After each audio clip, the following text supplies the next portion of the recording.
Assalamualaikum warahmatullahi wabarakatuh. Sahabat sekalian yang berbahagia dimanapun Anda berada, saat ini saya masih berada di Bukit Sofa. Hanya saja ini di lantai 1 kawan-kawan, jadi Bukit Sofa naturalnya berada di lantai dasar. Kali ini saya ingin mengambil kesempatan. Ini saya sudah selesai melaksanakan ibadah umrah kawan-kawan. Jadi hampir saya tidak meliput saat saya melakukan tawaf ataupun saat melakukan sa'i. Jadi saya tidak meliput sama sekali karena ingin fokus untuk melaksanakannya. Dan kali ini karena saya sudah selesai melaksanakan sa'i, sudah selesai seluruhnya, saya sudah tahallul kawan-kawan. Jadi saya ingin mengambil kesempatan ini untuk mengulas sedikit tentang mas'a atau tempat sa'i ini.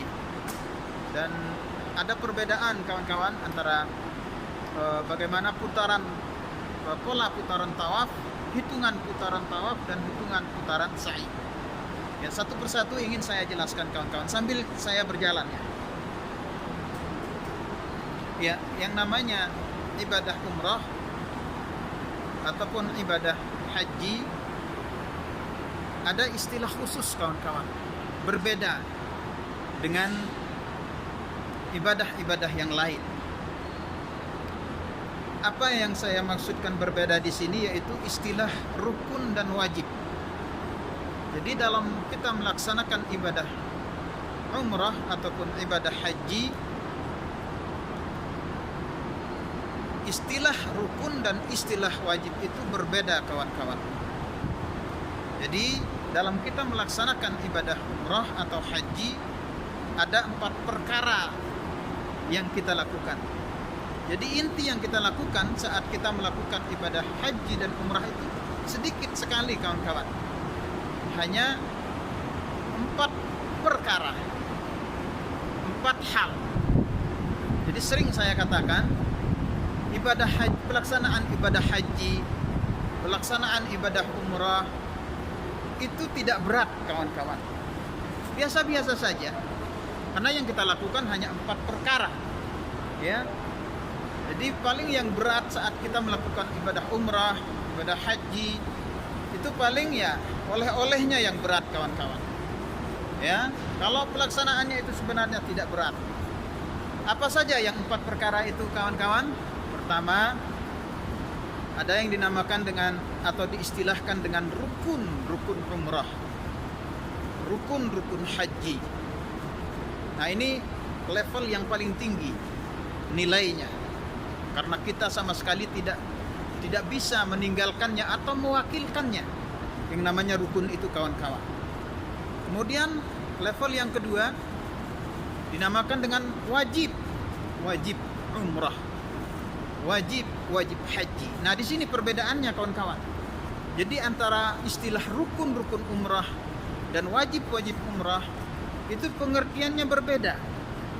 Beda halnya dengan salat, istilah wajib dan fardu di dalam atau rukun dalam kita melakukan ibadah salat itu maknanya sama. Jadi inilah perbedaannya kawan-kawan. Jadi level yang pertama itu dinamakan atau diistilahkan dengan rukun umrah. Yang kedua, level yang kedua diistilahkan dengan wajib umrah. Level yang ketiga yang tidak kalah penting kita ingat adalah larangan umrah. Dan yang terakhir sunnah umrah atau mustahabbat, atau hal-hal yang dianjurkan kita lakukan ketika kita melakukan ibadah umrah. Secara perincinya, secara singkat ya, tidak panjang lebar, rukun-rukunnya itu antara lain adalah pertama niat melakukan ibadah umrah. Ini nawaitu kita di dalam hati kita, atau Allahumma umratan, ya, Allahumma umratan, atau labbaik Allahumma umrah di dalam hati kita. Itu yang dinamakan dengan rukun. Adapun lafalnya itu malah sunnah, ya, malah sunnah. Kemudian rukun yang kedua adalah tawaf. Rukun yang ketiga sa'i, dan rukun yang keempat adalah tahallul yang ditandai dengan memendekkan rambut atau mencukur rambut, dan yang terakhir adalah tertib. Kita harus lakukan secara berurutan. Nah, itu rukun-rukunnya kawan-kawan. Adapun wajib-wajibnya, ya, di antara wajib umrah itu antara lain kita melakukan niat itu dari miqat. Ya, kita berniat dari miqat. Jadi seandainya seseorang sekarang berniat tidak dari miqat, artinya tidak di luar batas tanah haram, maka tetap saja sah ibadah umrahnya kawan-kawan. Tetap sah ibadah umrahnya. Adapun kalau rukun itu ditinggalkan, tidak dipraktekkan sesuai dengan apa yang telah digariskan oleh syariat, maka umrah seseorang tidak bisa dinilai sah. Adapun kalau seseorang misalnya tadi di antara wajib-wajibnya adalah berniat dari miqat, ya tadi kita sudah kata Naim. Apabila seseorang tidak melakukan niat dari miqat, umrahnya tetap sah, akan tetapi dia berkewajiban membayar denda yang disebut dengan dam, kawan-kawan. Jadi inilah perbedaan antara wajib dan rukun ketika kita melakukan ibadah umrah. Rukunnya itu tidak boleh, tidak, ya, mesti dilakukan. Kalau tidak dilakukan maka tidak dihitung sah. Adapun wajibnya, apabila seseorang tidak lakukan, artinya seseorang misalnya dia langsung dari dalam kota Mekah berniat umrah, kemudian dia melanjutkan tawaf, sa'i dan seterusnya sampai selesai, maka umrahnya dihitung sah, kawan-kawan.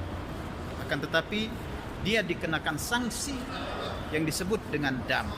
Nah, ini perbedaan kontras antara rukun dan wajib. Yang ketiga, larangan-larangan. Ya, kalau larangan banyak sekali, kawan-kawan. Tidak boleh menutup kepala kalau laki-laki, tidak boleh memotong kuku, tidak boleh memakai wangi-wangian, dan seterusnya dan seterusnya. Kemudian sunnahnya yang paling banyak, kawan-kawan. Di antara sunnahnya yaitu tadi talbiyah, kemudian sholat setelah tawaf, kemudian tadi di pilar hijau lari-lari kecil, kemudian berdoa saat tawaf, berdoa saat sa'i, dan seterusnya dan seterusnya. Semuanya itu adalah sunnah di antara sunnah-sunnahnya. Jadi itu sekelumit, kawan-kawan.